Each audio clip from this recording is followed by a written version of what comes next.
Composante horizontale centripète.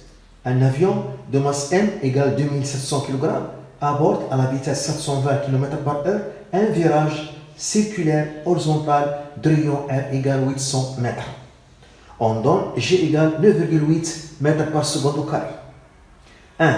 Calculer l'intensité de la force centripète qui maintient un avion sur sa trajectoire circulaire. 2. Déterminer l'intensité de la portance R représentant la résistance de l'air sur l'avion et l'inclinaison des ailes s'opposée plane. On admettra que la force R est normale au plan des ailes. 1. L'intensité de la force centripète.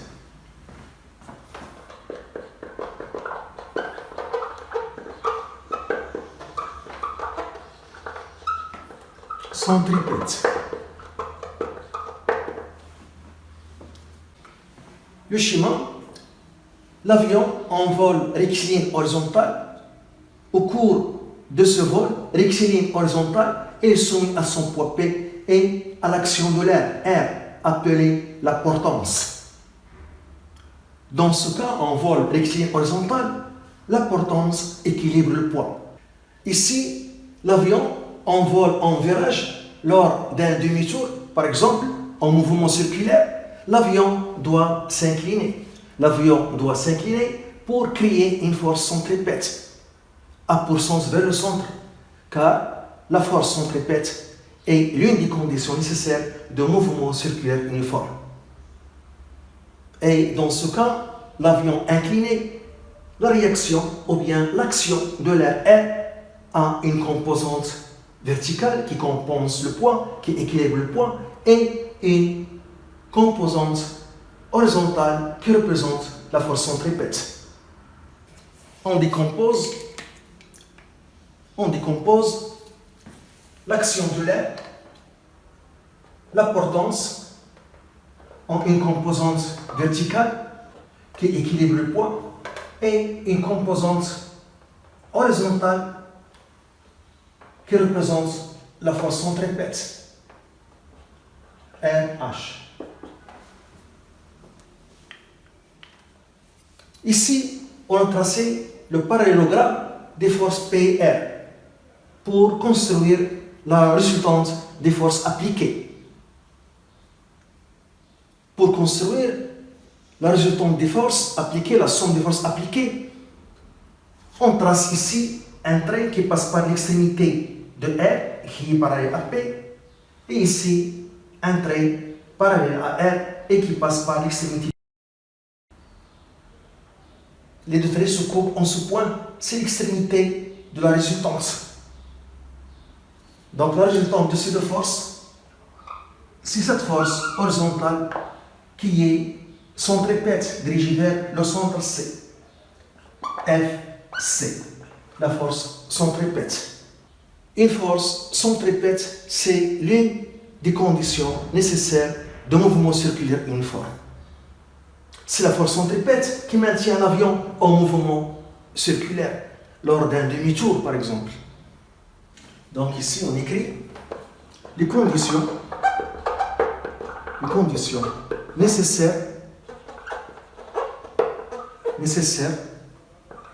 de mouvement circulaire uniforme. L'accélération AG est centripète.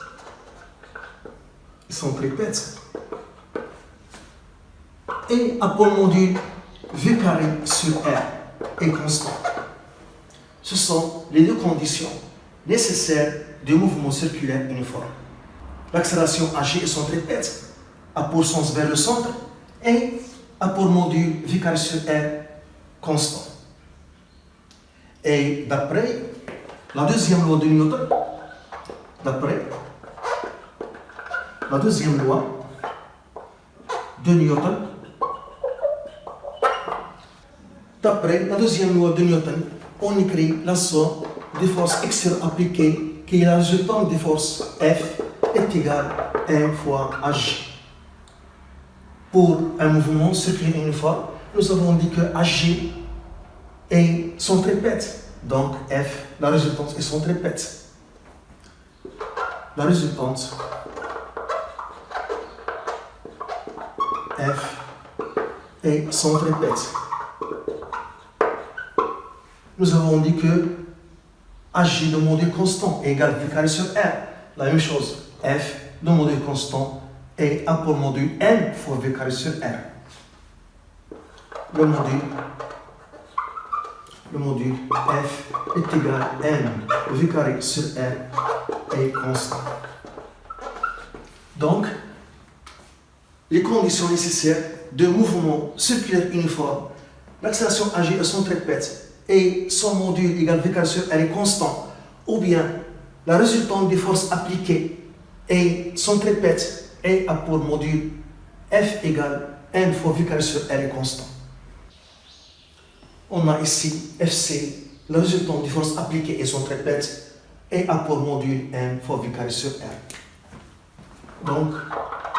Donc FC est égal à F est égal à N V carré sur R.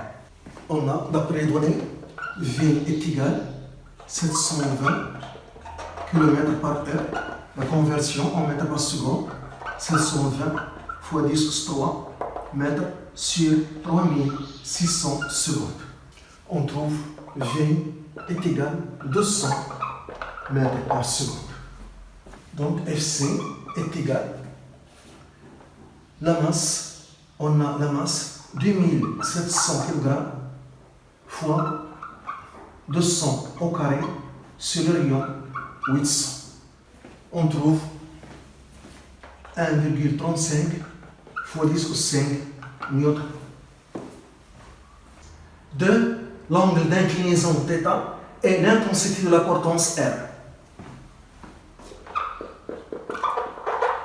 L'angle d'inclinaison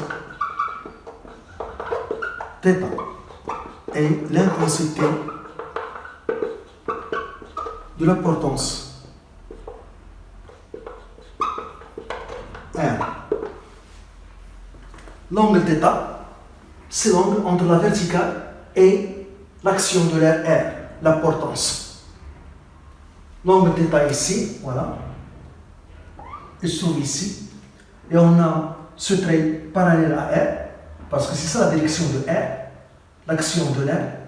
Donc ici on a le angle θ, sont deux angles correspondants. Et on voit que tangent θ est égal le côté opposé sur le côté adjacent, FC sur P. Tangent θ est égal FC sur P. Tangent θ est égal FC CR V carré sur le rayon sur P qui est M fois J. Donc, tangent θ est égal V au carré sur G fois R. On a obtenu cette relation, donc l'avion est en mouvement circulaire uniforme à condition que l'angle θ d'inclinaison vérifie cette relation, à condition que tangent θ est égal V carré sur J fois R. Application numérique, tangent θ est égal V carré 200 au carré sur G 9,8 R 800. On trouve tangent θ est égal à 5,1. Donc θ est égal tangente moins 1, 5,1. On trouve θ est égal à 79 degrés. Donc pour que l'avion ait ce mouvement circulaire uniforme de rayon R égale 800 mètres à la vitesse 720 km par heure, il faut que l'angle d'inclinaison entre la verticale et la portance R soit égal à 79 degrés. Ici, on a l'angle θ, donc ici, on a le même angle θ, elles sont alternes internes. Et je peux écrire, on voit que FC, c'est le côté opposé de θ. Donc, sinus θ est égal à FC sur R. On veut l'intensité de la portance R. Donc, R est égal à FC sur sinus θ. Donc, R est égal. Application numérique, on a calculé FC 1,35 fois 10 au 5 sur sinus 79 degrés. on trouve 1,38 10 au 5. 1,38 fois 10 au 5 newton.